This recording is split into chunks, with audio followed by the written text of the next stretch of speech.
오늘 읽은 우리가 본문의 말씀을 가지고 작은 믿음에서 큰 믿음으로라는 제목으로 함께 말씀을 나누도록 하겠습니다. 네, 실제 있었던 일인지는 모르겠지만 이런 이야기가 있습니다. 어떤 부부가 있습니다.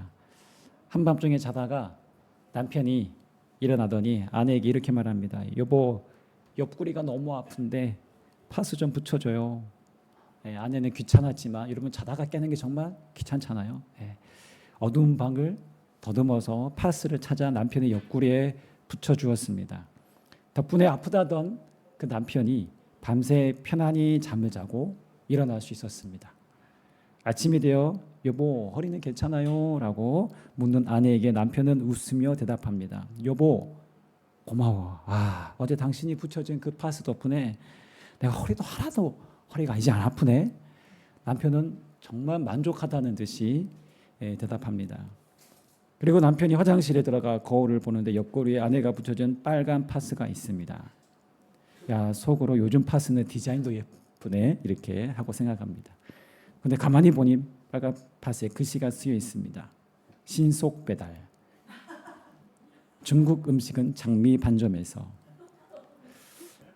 아내가 밤에 잠결에 파스인 줄 알고 붙여준 건 다름 아닌 중국집 스티커였습니다. 요즘이야 이게 잘 스티커가 없는데 옛날에는 스티커가 많았습니다. 네. 여러분 이게 일명 플라시보 효과입니다. 다들 아시죠? 의사에게 환자가 가짜 약을 주면서 이게 진짜 약이라고 하고 환자가 그 약을 먹으면 좋아질 거야라고 생각하는 그 믿음 때문에 실제로 병이 낫는다라는 그런 현상을 일컬어서 플라시보 효과라고 말합니다. 이렇게 약의 효능과 상관없이 그저 약에 대한 믿음이 병을 치료한다라는 그런 보고가 있습니다. 그래서 때로는 중국집 스티커도 여러분 파스처럼 통증을 치료하는 경우가 있습니다. 한번 해보시면 실제로 한번 해보시면 되는지 안 되는지 저에게 한번 알려주시면 저도 한번 해보겠습니다. 저는 이 이야기에서 한편으로 남편이 아내를 정말 신뢰하는구나 하는 생각을 했습니다. 아내에 대한 믿음이 참 좋구나. 이 좋은 남편이기에 우리 아내가 붙여주었기에 전혀 의심하지 않고 당연히 촉감이 달라도 파스라고 생각한 것이죠. 이것이 바로 믿음이라고 하는데요. 이 성경의 많은 부분도 이 믿음에 대한 이야기입니다. 그러나 성경이 말하는 믿음은 거짓 믿음, 가짜 믿음이 아니라 진정한 믿음이죠. 우리가 매주일에 하는 신앙 고백인 사도신경의 첫 번째 줄은 나는 전능하신 하나님 아버지, 하나님 천지의 창조주를 믿습니다. 나는 그의 유일하신 우리 주 예수 그리스도를 믿습니다. 여러분 이렇게 시작합니다. 사도신경에 나와 있듯이 우리의 믿는 믿음은 분명한 대상에 대한 믿음입니다. 여러분 지금 우리가 안고 있는 이 의자가 여러분 부서지지 않고 나의 이 무거운 체중을 지탱해 줄 거라는 여러분 믿음이 있기 때문에 이 의자에 앉아 있는 건 아닙니까? 이 예배당에서 우리가 안전하게 예배 드릴 수 있도록 이 건물이 우리를 받쳐주고 있다라고 우리는 확신하는 것이죠. 이 건물이 무려 30년이 아마 40년 가까이 된 건물로 알고 있는데, 그래서 옆에는 물이 새고요. 보수 하자할 때가 많이 있습니다. 자. 제가 설교 준비를 하고 있으면 큰 트럭이 덤프 트럭이 지나가잖아요. 그러면 건물이 흔들리는 것이 몸으로 느껴집니다. 제가 이 얘기를 하고 나니까 혹 두려운 분이 계실지 모르겠는데요. 마음이 안전합니다. 건물은 안전합니다. 여러분 이 건물이 우리가 안전하다는 그런 믿음이 있기 때문에 우리는 이 자리에 와서 함께 예배하는 것이죠. 자, 그러나 성경에서 말하는 믿음은 단순한 이런 믿음보다도 인격자 되신 하나님에 대한 믿음입니다. 그래서 믿음을 신뢰라는 단어로 우리가 바꿔서 그렇게 사용하죠. 우리가 믿는 하나님이 어떤 분이신가? 그분이 행하신 이 일은 무엇인가? 예수 그리스도는 어떤 분이신가? 그분은 어떤 일을 행하셨는가? 우리는 하나님이 직접 하신 말씀을 통해 또 치유의 사건을 통해 기적적인 사건을 통해 성경은 우리를 이 하나님의 세계로 또 예수 그리스도 이 믿음의 세계로 우리를 초대하고 있습니다. 그리고 성령은 우리가 이 믿음을 소유할 뿐만 아니라 이 믿음의 사이즈를 우리가 예수님에 대한 하나님에 대한 이 믿음의 사이즈를 점점 더 키워가라 라고 우리에게 요청하고 있습니다. 오늘 본문의 말씀은 예수님에 대한 믿음이 약한 제자들, 믿음이 너무나도 작은 제자들을 다시금 하나님께서 그들을 강한 믿음, 굳센 믿음, 큰 믿음으로 세우시는 예수님의 제자 훈련이었습니다. 그래서 예수님은 거센 풍랑이 있는 바다로 제자들을 의도적으로 인도하시고 그들과 함께 하심으로 어쩌면 가장 위기의 순간에 그 사람의 진가가 드러나듯이 이 가장 위기의 순간에 예수님이 어떤 분이신지를 보다 확실하게 분명하게 나타내시고 드러내시는 본문이 오늘 우리가 읽은 본문의 내용입니다. 그래서 여러분 이 본문은 아주 짧은 구절이지만 성경에서 매우 중요한 구절이기도 합니다. 먼저 본문 24절에 보면 이렇게 되어 있죠. 바다에 큰 노을이 일어나 배가 물결에 덮이게 되었을 때라고 되어 있습니다. 그럼 여기에서 바다라고 되어 있지만 여러분 갈릴리 호수입니다. 네, 예수님이 주로 활동하신 곳이 사역하신 곳이 이 갈릴리 지역인데요. 이게가 바다라고 그렇게 되어 있지만 사실은 호수입니다. 직경이 21km가 되다 보니까 그냥 호수가 아니라 거대한 호수죠. 그러다 보니까 마치 바다 같은 호수입니다. 그래서 바다로 표기하기도 했고 실제로 바다처럼 큰 파도를 일으키곤 했습니다. 이것은 좀 지형적인 특성 때문이긴 한데요. 이 갈릴리 호수가 해수면보다 200m 정도 낮은 곳에 있습니다. 한번 화면 넘겨주시기 바랍니다. 네, 저기 보이는 데가 갈릴리 호수입니다. 자, 요단강을 쭉 따라 이제 사해까지 연결되어 있고요. 자, 이 갈릴리 호수 지형이 그냥 보면 작게 보이지만 확대하면 저렇게 되어 있습니다. 보시면 그냥 봐도 지형 그 해수면보다 200m 정도 낮게 되어 있습니다. 자, 그리고 그 북쪽에는 헐몰산이 있는데요. 헐몰산이 중동에서 꽤 높은 산입니다. 백두산보다 더 클까요, 작을까요? 높을까요? 안 높을까요? 백두산보다야 뭐 높겠습니까? 라고 할 수 있지만 백두산보다 더 높습니다. 백두산 높이가 2744m인데 헐몰산 높이는 2815m입니다. 그래서 만년설이 있어요. 이 중동 지방에, 이 건조한 지방에. 그러니 헐몰산에서 내려오는 찬 공기와 해수면보다 낮은 곳에 이 뜨거운 공기가 만나면 어떻게 될까요? 갑작스런 돌풍이 만들어지곤 합니다. 그래서 여기에서 우리말에는 이제 큰 노을이라고 되어 있는데요. 바다의 큰 물결, 헬라 원어는 세이스모스라는 단어가 사용되어 있습니다. 그러니까 엄청난 파도, 거센 폭풍이라는 말의 의미입니다. 그래서 갈릴리 호수이지만 바다에서 일어나는 이 큰 폭풍이 일어나곤 했기에 갈릴리 바다라고 그렇게 부르기도 했습니다. 사실 제자들은 이 갈릴리에 있어서 잔뼈가 굵은 어부 출신이 많이 있었습니다.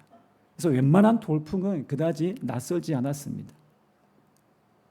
그러나 그날의 폭풍은 그 어느 때와 달랐습니다. 매우 사나웠고요. 광풍으로 생긴 이 파도가 배에 부딪히면서 배 안으로까지 물이 들어오는 그런 지경이었습니다. 이들은 바다의 전문가들이었기에 아마 이 정도면 생사가 오간의 심각한 상황이었다는 것을 직감했을 것입니다. 유대인들의 심벌리즘에 의하면 물은 여러분 생명을 의미합니다. 그러나 바다는 죽음을 의미합니다. 그래서 바다는 악과 어둠의 장소라 여겼습니다. 왜냐하면 바다는 잔잔하게도 하다가 갑자기 큰 광풍이 불어 요동치면 큰 두려움과 위협을 느끼게 하기 때문입니다. 그래서 고대 세계에서는 바다의 신이 늘 따로 존재한다라고 사람들은 대부분 믿었습니다. 지금도 여러분 배가 첫 출항하거나 원양어선 같은 큰 배가 외국으로 이렇게 출항할 때 어떻게 합니까? 고사를 지냅니다. 돼지 머리에다가 막 만 원짜리를 막 뽑아놓고 고사를 지냅니다. 지금도 그래요. 그만큼 바다는 이런 풍요한 자원을 주지만 반대로 무서우리만큼 위협적일 수 있기 때문에 사람들이 바다에 대한 두려움을 안고 있습니다. 자, 그런데 오늘 본문에 보면 이 난리통에 예수님 어떻게 하고 계셨습니까? 주무시고 계셨어요. 여러분, 당시 그 배가 얼마나 어마어마한 큰 유람선 이런 배가 아니에요. 한번 사진 한번 넘겨주세요. 1586년도에 큰 가뭄이 있어서 그 갈릴리 호수의 해수면이 조금씩 줄어들면서 바다까지는 아니지만 해수면이 줄어들면서 진흙 사이에서 이런 나무가 발견됐는데 보니까 연대 측정을 해보니까 당시 예수님 1세기 시대에 건조된 배였습니다. 네, 나무배였습니다. 그러니까 베드로도 이 배를 타고 물고기를 잡았던 거예요. 자, 이 배가 한 17m 정도 되거든요. 길이가. 한번 넘겨주시면 여러분 갈릴리 호수에 가시면 이 배를 타게 되어 있습니다. 이게 이제 여기 유람선인데 나무로 만든 배입니다. 그때 당시 1세기 때 배를 지금 그 똑같이 만들어서 그렇게 지금도 지금 이렇게 운행하고 있는데요. 제가 타보니까 안전하고 좋습니다. 한 20명 정도는 충분히 탈 수 있는 그런 규모입니다. 그러니 예수님이 그 배에서 주무시고 계셨다라는 말이 완전 작은 통통배는 아니었던 것 같고 한 이 정도 되는 규모의 배였으니까 예수님이 주무실 만한 공간이 따로 아마 있었을 거라 충분히 우리가 여겨집니다. 자, 하지만 그렇게 큰 배는 아닙니다. 근데 파도가 가판기로 막 들이닥친 이런 상황에 예수님이 주무셨다라는 그 상황은 사실은 우리가 잘 이해가 되지 않죠. 8장에 보니까 예수님이 치유 사역에 거의 하루 온종일 사역하시다 보니까 아마 충분히 지치셨던 것 같습니다. 그래도 이런 난리통에 주무셨다는 것은 잘 이해되지 않습니다. 그래서 오늘 우리가 읽은 본문을 조금 더 문맥과 연관해서 보면 오늘 배에 먼저 오르자라고 말씀하시는 분은 제자들이 아니라 예수님이셨습니다. 자, 8장 18절에 한번 이렇게 되어 있는데요. 우리 한번 읽어보겠습니다. 시작. 예수께서 많은 무리가 자신을 둘러싸고 있는 것을 보시고 제자들에게 호수 건너편으로 가라고 명령하셨습니다. 예수님이 먼저 제자들에게 배를 타고 갈릴리 호수를 건너자라고 지금 명하셨던 것이죠. 무슨 말입니까? 예수님의 계획과 의도가 있었던 것입니다. 예수님은 제자들에게 특별한 제자 훈련을 하시기 위해서 건너가자라고 말씀하신 것입니다. 예수님의 공생의 사역은 무리들에게 또 무리나 군중들에게 하나님 나라를 선포하시고 병자들을 치유하시고 귀신들을 쫓아내시는 사역들도 많이 하셨지만 많은 시간은 예수님의 공생의 3년의 시간은 12명의 제자들에게 집중하셨던 사역이었습니다. 여러분 10분 있는 자의 비유 같은 경우, 천국의 비유 같은 경우도 제자들에게는 그 뜻을 보다 더 자세하게 풀어 설명해 주셨습니다. 그렇게 예수님은 제자들에게 가르치시고 그들을 제자로 세우시는 사역에 심혈을 기울이셨습니다. 자, 그런데 예수님의 제자 훈련은 가르침에서 그저 끝나는 사역이 아니었습니다. 직접 문제 앞에 서게 하시고 몸소 생생하게 체험하게 하셨습니다. 그래서 예수님은 의도적으로 제자들의 큰 폭풍의 한 중심에 처하게 하십니다. 죽음의 두려움을 경험하게 하십니다. 자신들의 한계와 위기 상황에 직면하게 하십니다. 자, 그리고 예수님은 주무시고 계셨던 것이죠. 자, 오늘 25절에는 제자들이 주무시고 계시는 예수님을 급하게 흔들어 깨우며 이렇게 말합니다. 주여 구원하소서, 우리가 죽겠나이다. 이 제자들의 원망 섞인 그 목소리가 느껴지십니까? 같은 본문인 마가복음 5장 38절에는요 이렇게 되어 있습니다. 넘겨주시면 선생님이 우리가 죽게 된 것을 돌보지 아니하시나이까. 선생님, 우리가 죽게 되었는데 어떻게 주무시고 계십니까? 이런 말이죠. 원망과 때로는 그 속에 분노가 섞인 격양된 그런 목소리였을 것입니다. 지금 몰아치는 파도와 폭풍의 생사가 지금 오가는 그런 위기의 순간인데 예수님이 주무시고 계시는 그 모습을 보고 제자들이 어떤 생각이 들었습니까?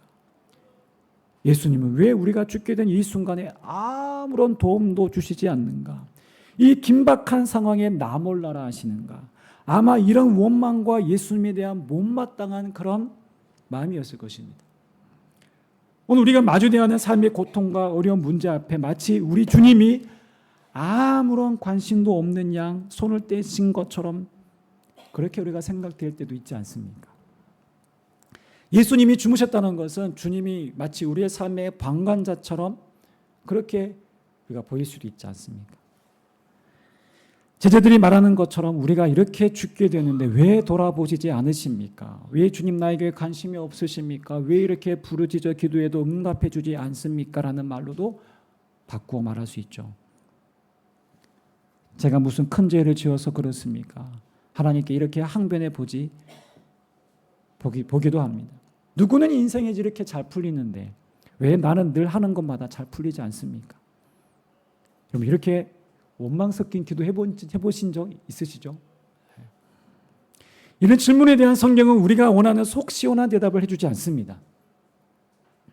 그래, 내가 네 마음을 다 알고 있다. 하나님이 막 그 구절구절 하나님께서 설명해 주지 않아요. 오늘 본문 어떻습니까?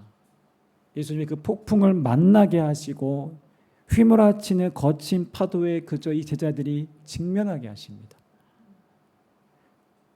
오늘 이 본문뿐만 아니라 우리가 성경의 여러 구절을 봐도요, 하나님이 역사하실 때 그렇게 하실 때가 많습니다. 우리가 잘 알고 있는 구약의 욥도 그렇습니다.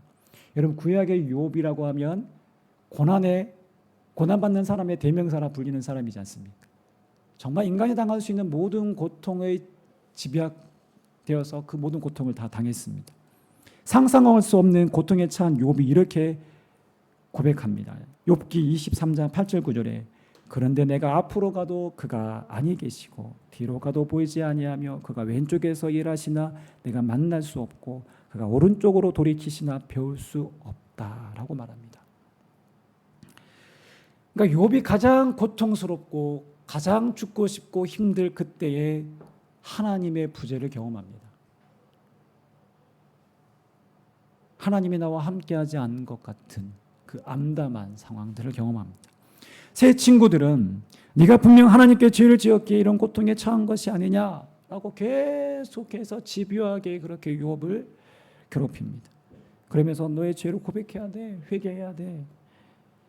자, 이런 욥과 친구들의 대화가 오고 가는 그 변론, 이런 대화들이 계속 장황하게 이어지고 이렇게 37장까지 욥의 대답과 항변, 친구들의 지적이 계속 반복됩니다. 그리고 38장에 가서야 드디어 하나님이 대답하십니다. 그런데 욥의 비명과 분노와 이런 아우성에 하나님의 답은 우리가 원하는 그런 대답이 아니었습니다. 욥, 너 고난 그거 있지? 이러이러해서 당하는 거야. 그러니 억울해하지 마. 하나님이 구체적으로 설명해 주지 않아요. 그 고난당하는 것에 대한 원인과 이유를 우리가 납득할 만큼 설명해 주지 않습니다. 뭐라고 말씀하십니까? 여러분 38장 1절에서 9절까지 좀 길지만 제가 현대인의 성경으로 한번 좀 빨리 한번 읽어보겠습니다. 그때 여호와께서 폭풍 가운데서 욥에게 말씀하셨다. 무식한 말로 내 뜻을 흐리게 하는 자가 누구냐? 이제 너는 남자답게 일어나 내가 묻는 말에 대답하라. 내가 땅에 기초를 놓을 때 너는 어디 있었느냐?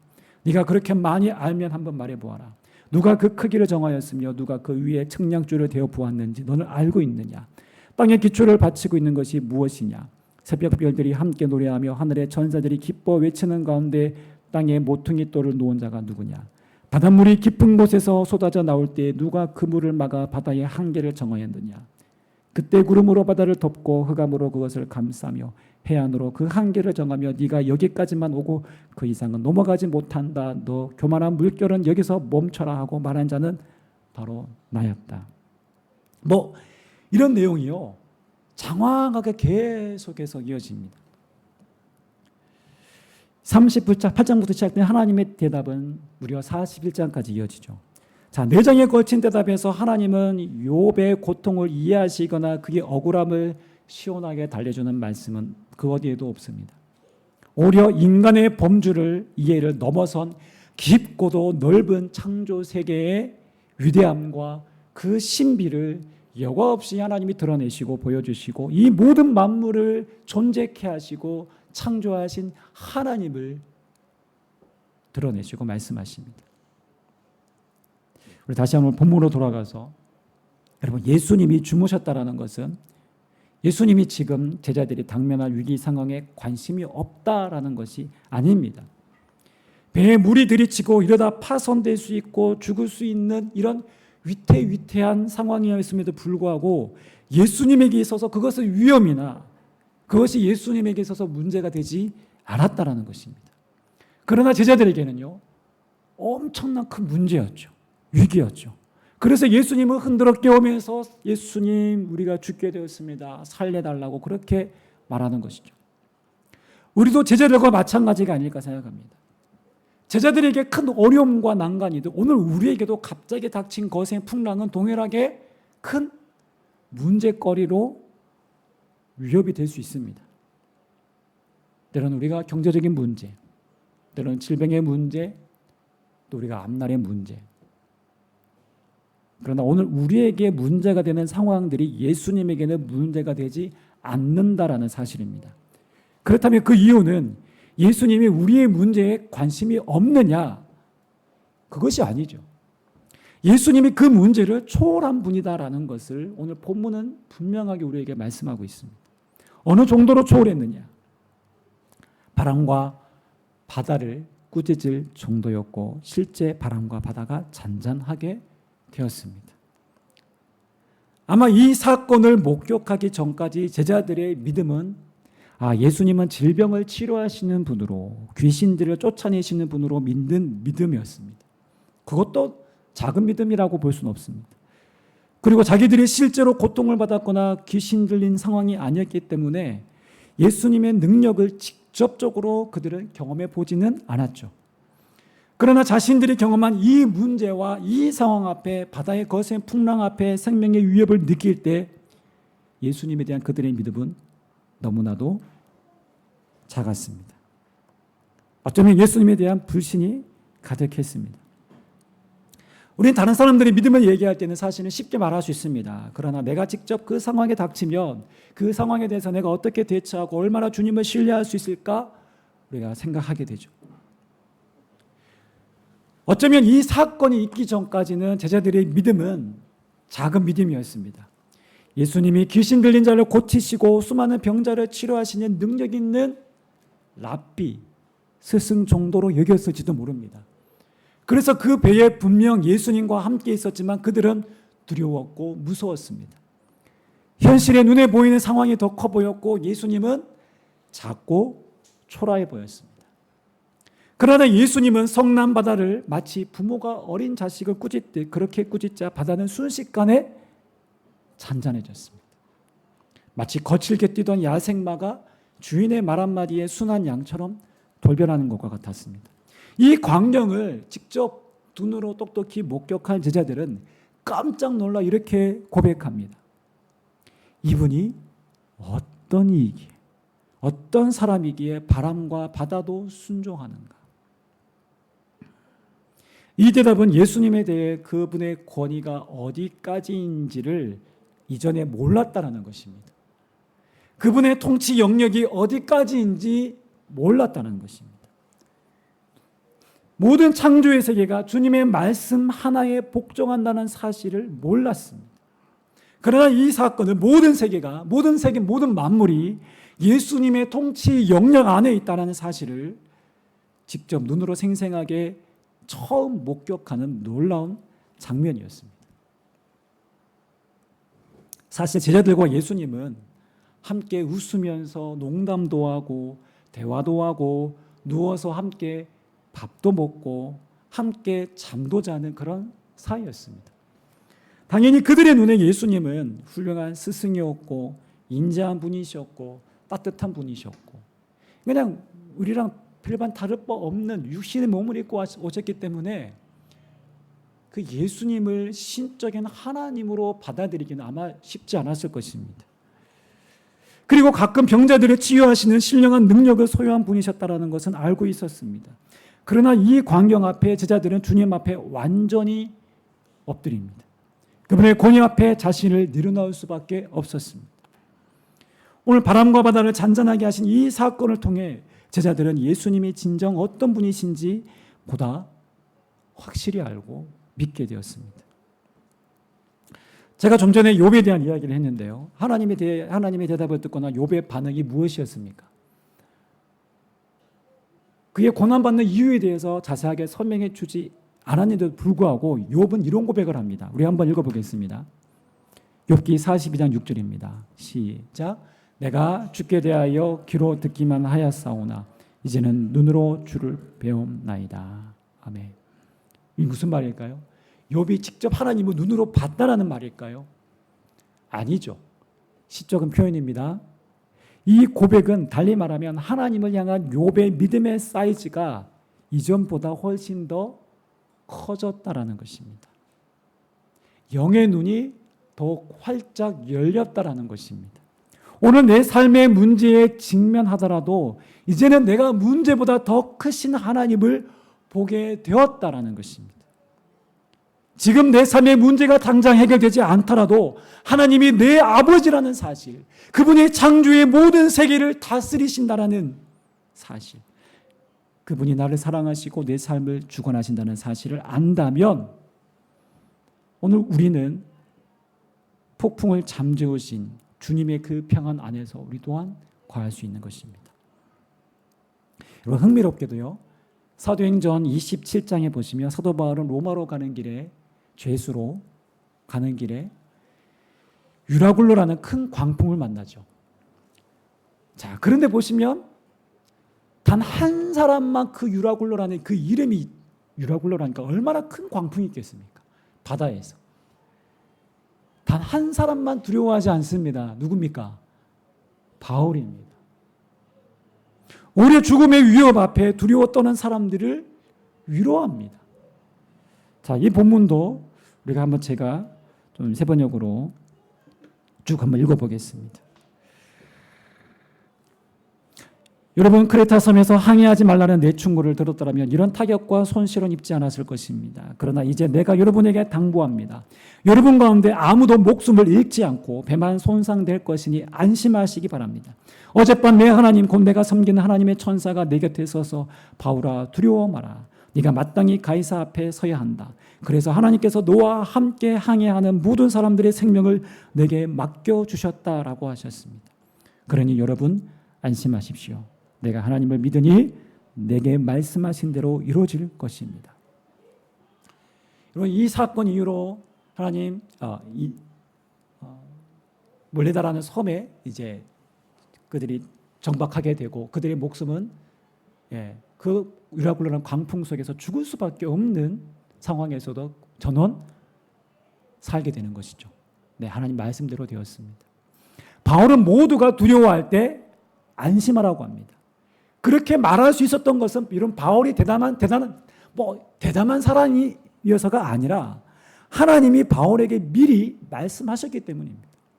그리고 바울은 말씀하신 하나님을 믿었기 때문에 그는 확신 가운데서 사람들을 위로하고 생명의 길로 인도할 수 있었습니다. 오늘 나는 어떻습니까? 여러분, 오늘 내 믿음이 작고 내 믿음이 구원에 대한 이 불확실성에서 이 땅 가운데에서만 내가 보이는 것에 집착한 채 영원한 하나님 나라를 내가 온전히 바라보지 못하고 믿지 못하고 살아간다라고 한다면 우리는 교회를 다닐지라도 우리는 누구에게도 담대하게 이 복음을 전하기가 아마 어려울 것입니다. 내 주변에 정말 도움은 필요하고 내 주변에 정말 죽어가는 영혼이 내 눈에 보였음에도 불구하고 그 영혼을 끌어줄 만한 믿음이 되지 못하기에 우리는 기회가 왔음에도 불구하고 그 기회를 놓쳐버릴 수밖에 없습니다. 그래서 우리에게 이 믿음이 중요합니다. 오늘 본문에 보시면 예수님의 제자들에게 믿음이 작은 자들아 라고 책망하셨죠. 네. 그런데 사실 예수님은 의도적으로 제자들을 이 폭풍 있는 바다 속으로 인도하셨다는 사실입니다. 믿음이 작은 자들아 이렇게 책망을 하셨지만 사실은 예수님의 마음은 무엇입니까? 작은 믿음의 제자들을 큰 믿음으로 세우시기 위한 주님의 계획이었습니다. 그것이 주님의 마음입니다. 주님 우리가 이 믿음을 소유하기를 원하십니다. 그저 세상을 전전긍긍하며 살아가는 그런 믿음 정도가 아니라 거뜬히 살아갈 수 있는 믿음, 하나님의 자녀로서, 하나님 나라의 백성으로서, 영혼을 소유한 자로서 부활의 믿음으로 우리가 이 땅 가운데에서 문제를 만나도 그 문제를 뛰어넘는, 인내하고는 남는 그 믿음으로 하나님은 우리를 이끄시기 원하십니다. 여러분, 문제는 상황이 아닙니다. 문제가 아닙니다. 거센 파도가 아닙니다. 오늘 나와 함께 하신 주님, 그 살아계신 하나님을 내가 얼마나 믿고 내가 신뢰하고 있느냐라는 것입니다. 그분이 오늘 내 삶에 어떤 문제보다 크신 하나님이라는 사실을 깨달을 때, 그 믿음의 눈이 더욱더 활짝 열릴 때, 오늘 우리의 삶은 하나님이 기대하고 바라시는 거인과도 같은 삶을 살 수 있는 것입니다. 바라기는 저와 여러분들의 믿음이 주님의 광대하심, 위대하신 전능하심, 오늘 내 삶 속에서 그분이 살아계신 하나님, 모든 만물의 주권자 되신 그 하나님을 오늘 나의 아버지로 더욱더 신뢰하고 바라보고 인정하는 이 큰 믿음으로 더욱더 세워지시기를, 소유하시기를 주님의 이름으로 축원합니다. 함께 이 시간 기도하겠습니다.